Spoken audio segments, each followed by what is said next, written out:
Hi உறவுகளே, அனைவருக்கும் வணக்கம். Welcome to my channel. எல்லோரும் எப்படி இருக்கீங்க? நல்லா இருக்கீங்களா? பொங்கல்லாம் எப்படி போச்சுங்க? எங்களுக்கு சூப்பராகவே போச்சு. இன்றைக்கி என்ன வீடியோ பார்க்க போகிறீங்கன்னு பார்த்தீங்கன்னா, ஆற்று திருவிழாவுக்கு போன வீடியோ தான். பிடாகம் ஆற்று திருவிழாவுக்கு போயிருந்தோம். நீங்கள் எந்த ஊருக்கு போயிருந்தீங்க அப்படி சொல்லிட்டு மறக்காமல் கமெண்ட் செக்ஷனில் சொல்லுங்கள். நிறைய சாமி வந்ததுங்க, பார்க்குறதுக்கே சூப்பராக இருந்தது. எல்லா ஒரு சாமியை நீராடிட்டு மறுபடியும் ஜோடித்து கூட்டிகிட்டு போயிருந்தாங்க. அவ்வளோ ஒரு மன நிம்மதியாக இருந்தது.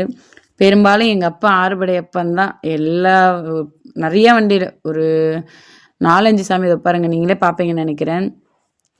1-2 சாமி தான் அம்மன், மற்ற எல்லாமே முருகர் தான் வந்தாங்க. நல்லாவே இருந்தது. நாங்கள் முடிகிற ஸ்டேஜுக்கு போயிருந்தோம். ஒரு 4:30 மணி போல் தான் போனோம். போன வருஷமும் இதே டைம் தான் போயிருந்தோம். ஆனால் முடியல, 6 மணி வரையும் அலோவ் பண்ணியிருந்தாங்க. இந்த வருஷம் பக்கத்தில் ஆற்றுல தண்ணி போகிறதுனால சீக்கிரமாக க்ளோஸ் பண்ண சொல்லிட்டாங்களான்னு தெரியல.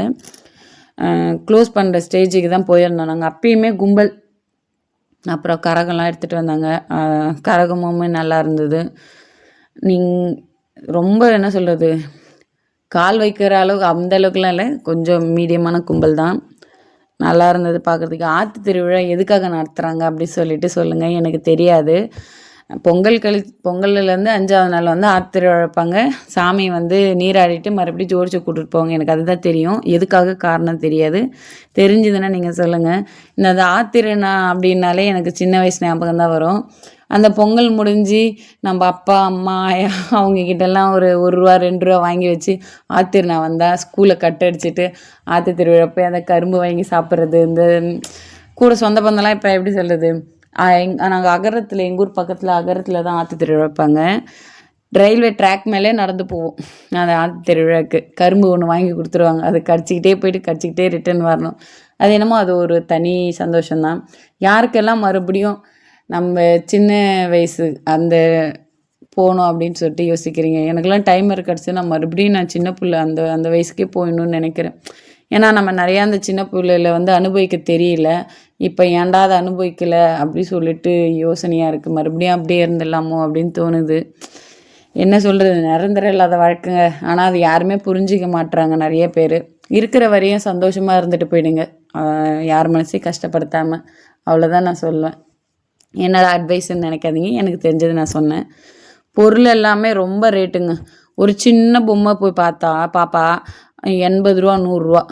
அடுத்தது இன்னொரு பொம்மை, இந்த பொம்மை பாருங்கள், அதுக்குமே போனோன்னா 150 ரூபான்னு சொல்லிட்டாங்க. ஹை ரேட்டு எல்லாமே, ரொம்ப ஜாஸ்தி வாங்கிறதுக்கே. அதுக்கப்புறம் என்ன தான் நம்ம கலராக தங்க வளையல் வெள்ளி வளையல் போட்டாலும் இந்த கண்ணாடி வளையலுக்கு ஈடு எதுவுமே கிடையாதுங்க. அதை என்ன தான் போட்டாலும் கண்ணாடி வளையல் அந்த வெள்ளி வளையல் தங்க வளையல்லாம் 1-2 தான் போட முடியும், போடலாம். இருந்தாலும் இந்த கண்ணாடி வளையல் நீங்கள் ஒரு 3 வளையல் போட்டுகிட்டே அதை இது பண்ணி பாருங்களேன், அது எவ்வளோ ஒரு சந்தோஷமாக இருக்கும். யாருக்கெல்லாம் பிடிக்கும்னு சொல்லுங்கள். அதுக்கப்புறம் திராட்சை வாங்கணும், 1/4 கிலோ பாப்பா கேட்டான்னு சொல்லிட்டு. அதுவுமே ஜாஸ்தியாக தான் இருந்துச்சு, 60 ரூபா 1/4 கிலோவே. அதுக்கப்புறம் அந்தாண்ட இந்தாண்ட ஆற்றுக்கு கீழே, பாலத்துக்கு கீழே வந்தோம். அங்கேயுமே செம்ம கும்பல். ஆற்றுல அந்த பள்ளம் நோண்டி தண்ணியெல்லாம் இது பண்ணி பார்த்தோம், சூப்பராக இருந்தது. யாரெல்லாம் போனீங்கன்னு சொல்லுங்கள். என்னமோ சின்ன பிள்ளைக்கு போயிட்டு வந்த ஒரு ஹாப்பினஸ். இந்த வீடியோ பிடிச்சிருந்தா லைக் பண்ணுங்கள், கமெண்ட் பண்ணுங்கள், ஷேர் பண்ணுங்கள், சப்ஸ்கிரைப் பண்ணுங்கள். அதுக்கப்புறம் ஒரு ஐஸ்கிரீம் வாங்கினா ஒரு ஐஸ்கிரீம் ஃப்ரீ.